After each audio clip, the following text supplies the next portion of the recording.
जो बात मुंह से निकलती है बिखर जाती है। अच्छी की हो बुरी वो काम अपना कर जाती है। जो बात मुंह से निकलती है, जो बात मुंह से निकलती है बिखर जाती है। जो बात मुंह से निकलती है बिखर जाती है। अच्छी की हो बुरी वो काम अपना कर जाती है। वो मुंह जो हमको बातें सुनाते हैं, वो मुंह जो हमको बातें सुनाते हैं, हकीकत में वो हमको रास्ता बताते हैं।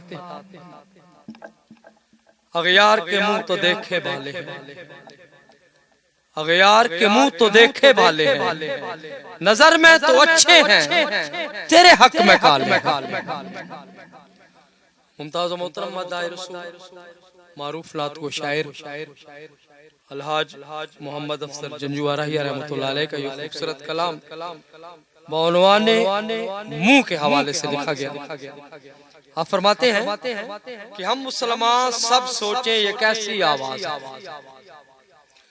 हम मुसलमान सब सोचें ये कैसी आवाज, किस मुंह से निकल रही है और क्या राज।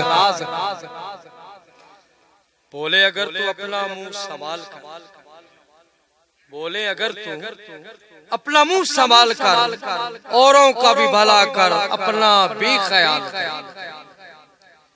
है मेरे मुंह तू वाकिफ है इस राज से, है मेरे मुंह तू वाकिफ है इस राज से। आवाज अपनी मिला के चल मुसलमान की आवाज से।